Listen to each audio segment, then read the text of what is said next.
There's a passion that ignites us, driven by pride, daring, and the desire to excel, fueled by the high-octane love of owners, drivers, and car lovers everywhere. It's a calling for every man and woman to enjoy and live this lifestyle now. Welcome to Cars and Coffee Exposed.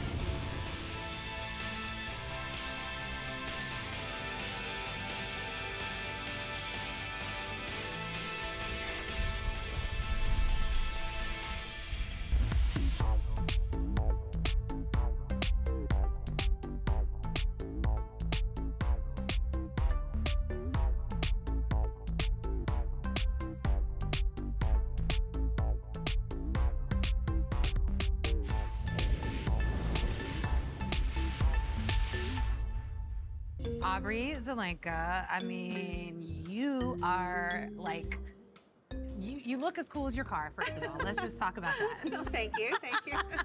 I try to match. You do it well. And this car, I don't even know where to begin with it because it started off as one thing. It has morphed into something completely in its own lane. It's a one of one. So bring us through that process. Yes, so it started, actually my husband started it. It's a 1946 Ford Business Coupe with a lot of extra body parts. So there's some resemblance of the original form of it, but then you start to look like, what is this? What's that? But it resembles a Zephyr. That was the kind of point of it, to have that style. And you call it the poor man Zephyr. But it's really not, because at this point. Yeah, if we charged our hourly rate and, you know, all the things that were put into it, yes, we could have bought a brand new Zephyr. My husband started it. I came in when it was bare metal, and he had the initial vision, and then we have a very Art Deco. We love Art Deco. That's like our biggest thing. We love everything. We're very eclectic, but Art Deco is our like heart source.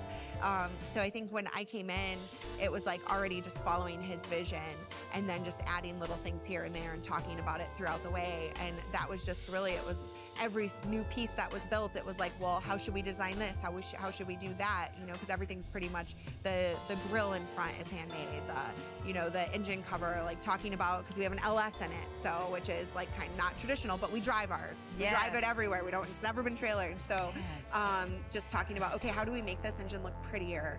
So drawing a design, and I'm like, okay, here. And then he goes and rolls it out because he's very good at that. So both of you were involved in the vision. Yes. Speaking Art Deco, that instrument panel is a work of art. Yes. It looked like, I don't know if you guys did the dash around it, because that's what it kind of looks like, but you did an amazing job on that, because thank you. Yeah, it's just gorgeous. Where did that come from? So it started with the original dash, and then had to piece in some panels to widen it, and then 49 Chrysler dash in the center. So it's kind of like the ship, you know, the captain at the head of the ship in the center.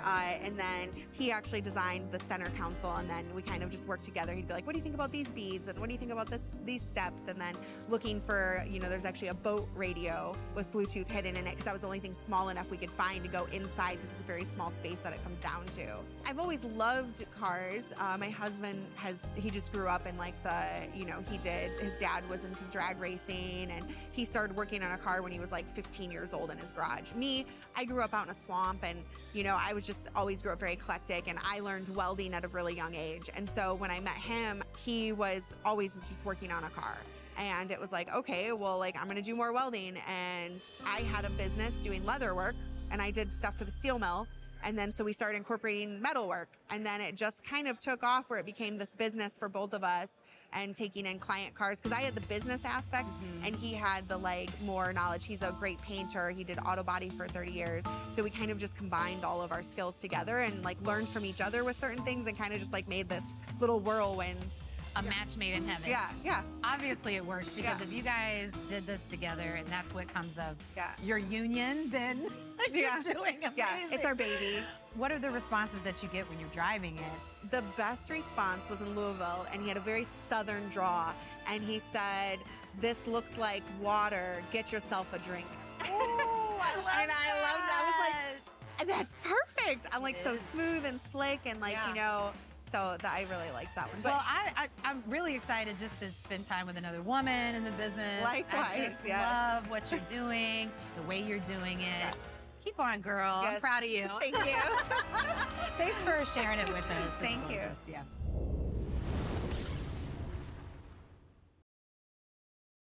Chris Laporte, you have brought us a very special car, a 1952 Allard. And Thank not only you. did you bring the car, but you brought this treasure trove of history about the car. Every document from birth. We even have a original program for the Grand Prix from 1954 that it raced in, and you and I just found it together for the Yeah, first we time. You did. didn't even know this was here. It shows you what I know. How amazing! So tell us a few things that you think make it special for you. Well, I always, and I don't even know why I always wanted one. I always had Ferraris, and I always wanted an Allard. And I happened to be in Monterey, and it was love at first sight. And I just sold a Ferrari Daytona, so I had a bunch of money in my pocket. It was meant for Yeah, you. it was I cool, think it yeah. was meant for you. It was Do really you cool. drive it? Where I live out in the country, so my round the block is 5.5 miles.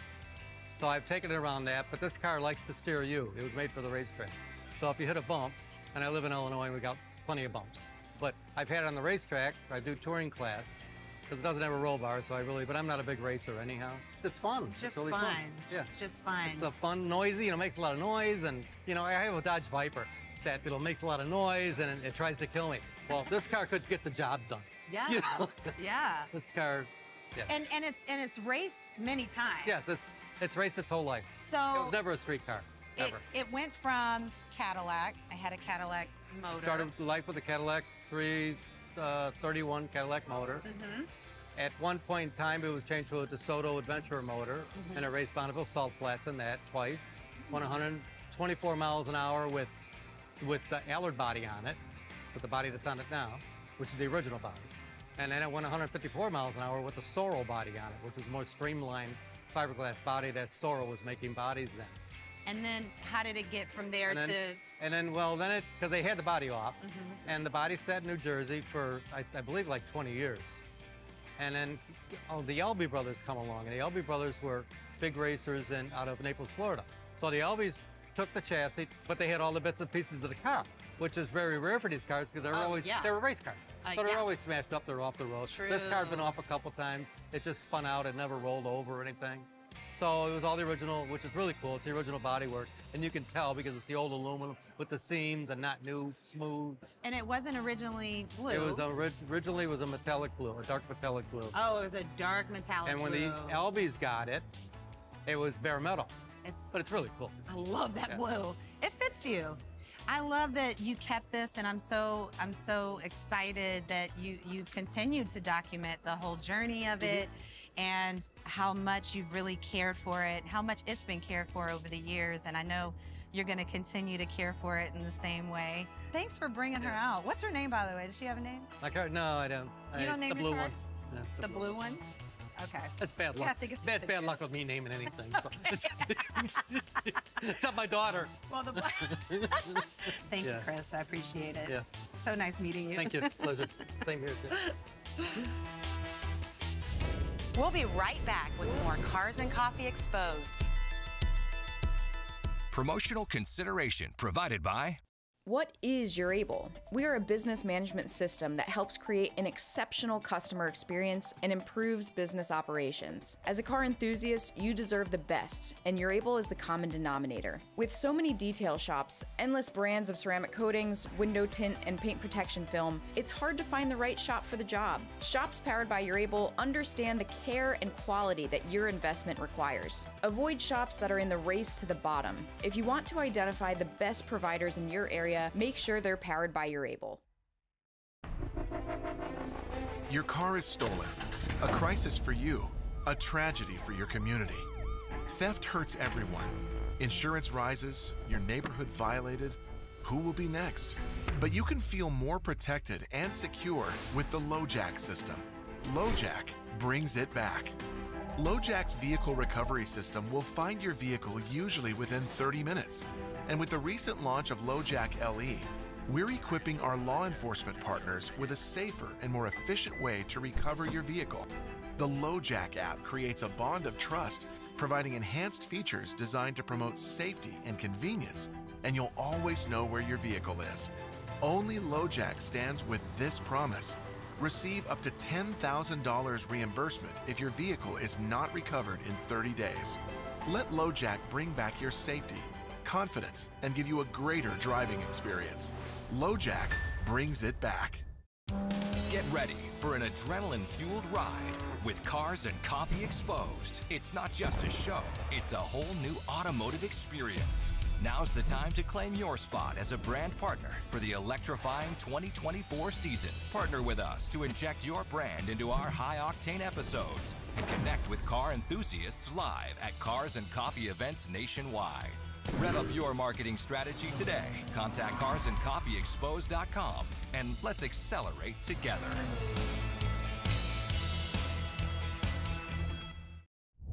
Welcome back to Cars and Coffee Exposed.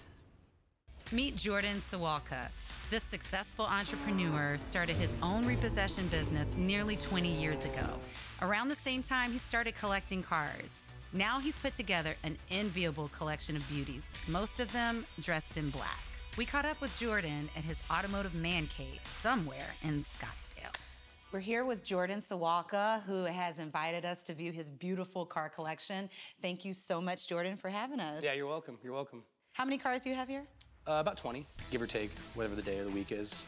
We have a couple of HKS demo cars here, several Porsches like strewn throughout the building. The Aventador SVJ is over there.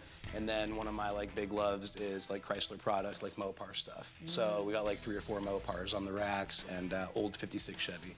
You decided to start collecting cars, why? Well, I mean, because I have the room to do it now. Yeah. So in the beginning, I wasn't able to collect anything. I just would buy something and then trade it in. And then we bought this warehouse, and when you have room, you start to fill it up. Yeah. So this is really spiraled out of control. So, for lack of a better It's pretty term. out of control, yeah, but in the best way possible. Yeah, I'm not mad at it. You started in the automotive world, how? Just from childhood, first Hot Wheels. That 50 cents is the most expensive addiction that we'll ever create later in life. So yeah, then started a tow company and just started buying stuff that I loved when I was a kid and I couldn't afford. Throughout your collection, you have different cars for different experiences. Tell us about some of the other cars in your collection and kind of how you acquired them. I like everything, and I think when people get into maybe even collecting cars, they start to maybe only go after what's expensive, and I think that just kind of sucks. I think that there are so many cool cars for different reasons, and the Dodge Neon SRT4, it's a Dodge Neon, it was $17,000 brand new. That's one of the most important cars in here, because I just love that car so much. So if you get outside of being obsessed with price or status, there are some really, really cool cars that you can drive and own, and they're very obtainable, and I've just always loved that about cars. There's just something different for every day of the week. What sparked your love of cars? My neighbor Ray was an old hot rodder, and he had a 1956 Chevy, just like the one that's up there, and he had all black cars. So he always told me that you can tell if people take care of their car, but you can really tell if people take care of their car when they're black. And he was a retired FDNY, and I rode my bike home every day from school, and I'd go to his house for 2 hours and watch him restore his cars, his old 56. And the cool part about that car back there is that it has the same exact engine that was in his car. So it's a 427 big block, and he sold it to me about 4 years ago when we restored that car. So the dream car that I had when I was a kid, I have so fortunate enough to have the engine out of it, and it's just one of the coolest things in here to me. You built a business, you work so hard as business owners do, and you finally get that one car that you're like, I've made it, I'm buying this car. Yeah. So what's that car? It's an Aventador SVJ. I always loved vertical door Lamborghinis. When I was a kid, the Diablo and the Countach was the poster car in my room. What's so special about this car? There's a lot of things, but it's just such an extreme Lamborghini, and it was the last flagship model Lamborghini, the SVJ, before we start to move into more of a hybrid future. I think it's really cool that it's just the last super, super raw Lamborghini. So I'm super excited because I hear we're going for a ride. We are. We'll take the SVJ out today.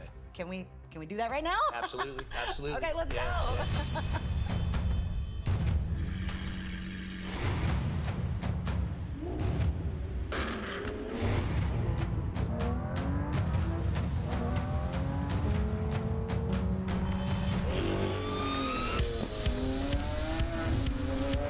I've never seen so many supercars in one place ever in my life. I've been in a lot of cities, I mean, I'm sure I'd probably see that in Monte Carlo, but I mean, it's just really, people seem to be very comfortable.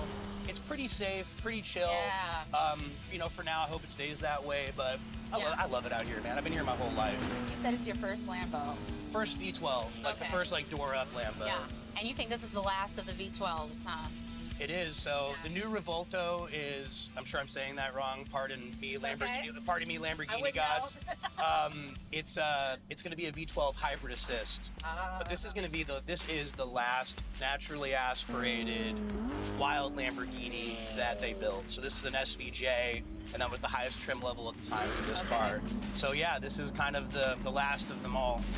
This is what you wanted. You always wanted this car. So when I was a kid, I think like we all, like in my case with my age, the Countach and the Diablo were the cars on the wall, the poster cars. You know, the vertical door Lamborghinis. Yeah. And those were awesome cars, but obviously they're out of production. So at this point, I was able to get this at like this age in my life. Yeah. And I think this is gnarly.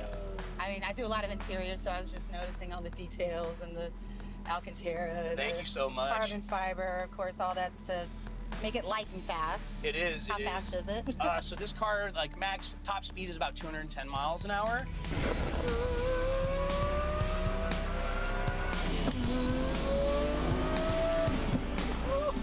Yeah, boogies. I feel like my balls just dropped.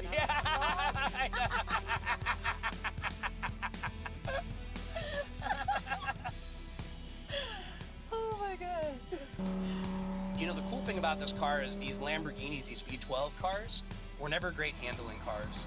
But this car is this was the fastest production car around Nürburgring for a couple of years. So I think they finally were like, hey, they look so exotic, they look like art, well, let's make them really as fast on the track as it looks, right? So that's what's really cool about this car. Yeah, combination of beauty and beast. Yeah, exactly, exactly. So how fast have you gotten it up to? This car probably like 180. We went to Roebling Raceway, and we were about 176 and almost 180 on the back straight. It's a really long straight. So it was really cool, super stable. It was awesome. This car has active aerodynamics. So essentially what happens is it will start to like bleed air after a certain speed to pull it under the car to increase stability. So there's all sorts of like different aerodynamic components that are like at play to keep the car stable at speed. It has four-wheel steering.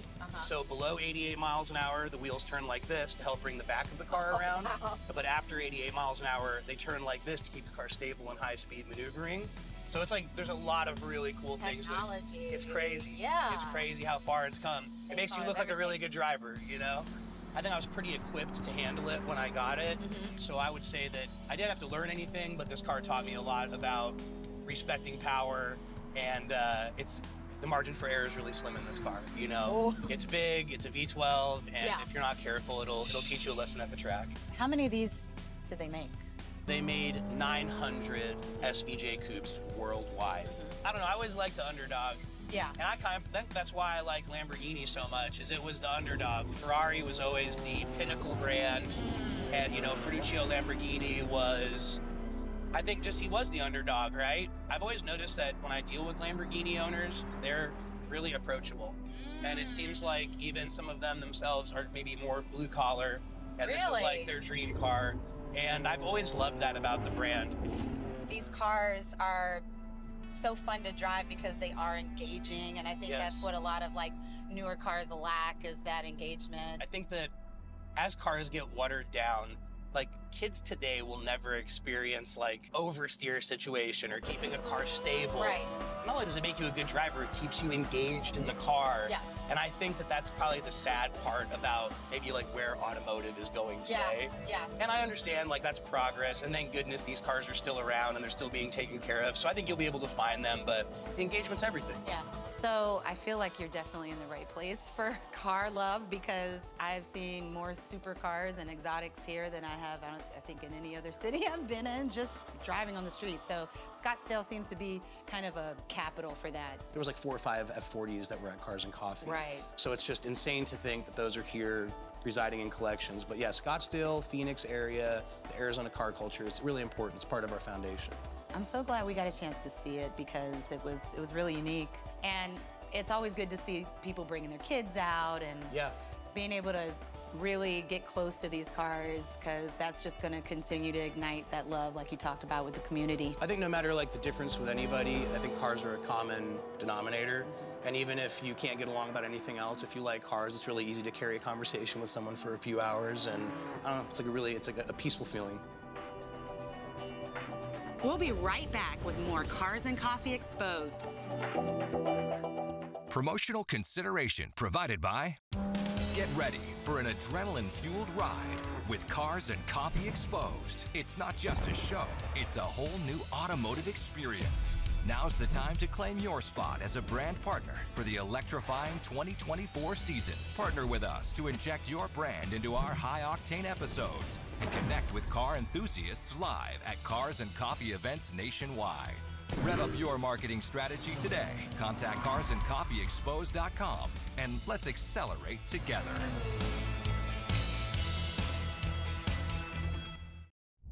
Welcome back to Cars and Coffee Exposed.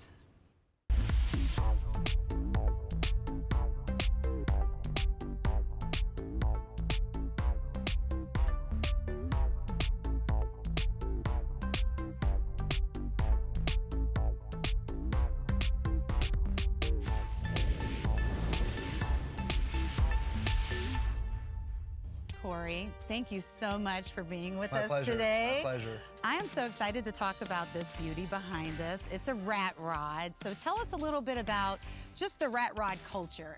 I've always been in love with these types of rats, things of that nature. I built the car, found it in Caddo, Oklahoma, off Craigslist of all places. And I always wanted a patina car because I had had nice cars prior, all American steel. Yeah. And I wanted to keep the classic look, but yet the resto mod and a ton of power. It's gorgeous. So yeah, talk about the power. So the car is actually a 5.3 LS1. I bought a Suburban off of Craigslist, and I ditched the entire body of the Suburban, kept the power plant, and sold everything else. And then we put some 66mm turbos on it. Runs a 4L80 transmission that's built with a stage 2 shift kit, Ford 9-inch rear end with 3/7 gears. And I'm tuned at 6 pounds of boost on a real mild tune, and I'm getting 600 at the rear. I love this because there's so many cars that people don't really get to enjoy, but it sounds like you get to enjoy this one. This one's the most fun going up the highway. Yeah. As soon as you hit second gear, it kicks loose and it's smoke. Quarter mile behind you, getting on the highway. I love it. You have this love of cars, and where did it come from? I had a couple cars prior to this, and I used to dream when I was in college about twin turbo builds. I thought it was the coolest thing, and I could never afford it to pay somebody to do it, so I had to do it myself. So I've been dreaming of this car since I was 20 years old and 39 now. So wow, congratulations. 19 years to come to fruition, and I love it. There's more in the future. Is this your first build, or have you done other cars before? I had done other cars previously, just a few. Okay. But this was the first one that I knew I wanted to keep, so it had to be cherry. How long did it take you? Well, I'm at 3 years on it now, and still not done? They're never done. We've talked to a lot of rat rod owners, and they're never done. That's the beauty of these builds, is that they just, all the parts that are repurposed for these rat rods, I just find it so interesting. I always like to go by the built, not bought. What's your investment up to this point? There's about 50 grand in parts. Wow. Yeah, as wow. it sits. But labor, I mean. What's your time worth? Exactly. What's your time worth? That's right. Well, keep working on it. It's beautiful as it is, and we Thank can't you. wait to see what else you're going to do with it. Keep us Appreciate that. Keep us informed. Thank you, Thanks so Chelsea. much, Corey. Thank you.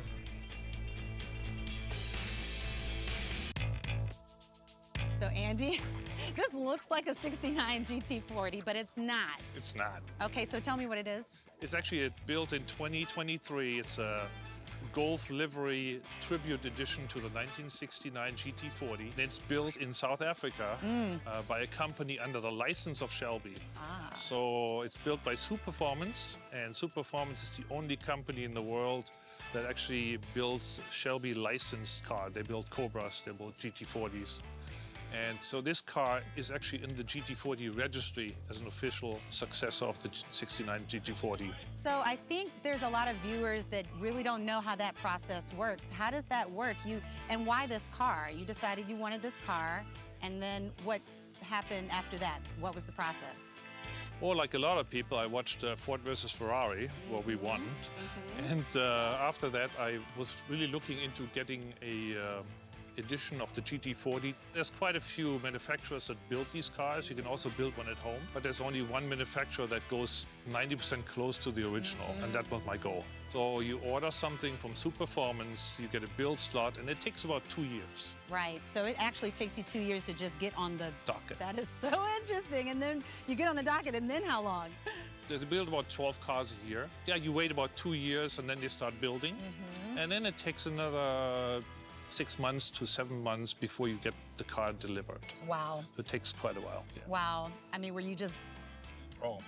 You were so anxious, ready to have it, Yeah. I was How many looking times did you visit? I actually visited South Africa in the factory. I was invited, and I talked to the owner, and I saw this car being built. I licked the handle in South Africa. I saw the car being built. Yeah. It's all hand-built, so there's no parts that they buy except for the lights. Right. But everything else is hand-built, hand-manufactured with the original tooling of Shelby. It seems like the best of both worlds, where it looks like a 69, but it drives like a 23. No. Okay, tell me how it I drives. wish. No, the only upgrade I did was air conditioning, but it actually drives like a 69 because it has the original chassis. Interesting. So did Yeah. you have to learn how to drive it? Did you take it on the No. track out there? Or? Not yet. Yeah. I got okay. it like 3 weeks ago or 4 weeks ago. Really? So Yeah, you've only so had it's it 4 brand new to weeks? me. Yeah. Wow. And I'm taking it to the track probably next week. Yeah. For the first time. Yeah. Is that a little bit scary? It is. Yeah. You've waited 4 years for this car. I bet. But I it's bet. meant to drive on the Yeah, track. that's what you for bought sure. it for. Yeah. What else do you have in your collection besides this one? I have a Lamborghini Countach, Lamborghini STO, Porsche, Ferrari 812, So a couple of cars. You've always been a car guy? This has always been your thing? It started a few years ago. It started with one car and it just escalated when I moved to Scottsdale. Okay. As you see, Scottsdale I is the see. pinnacle of car I'm telling you. enthusiast, and there's cars everywhere. So Beautiful. We've seen some beautiful cars today, but this is definitely my top 3. thank you. It's gorgeous. Congratulations. Thank you. Thank you so much for spending time with us.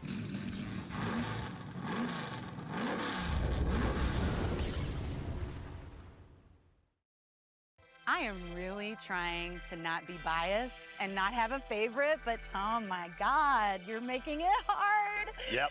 This thing is beautiful. Thank you.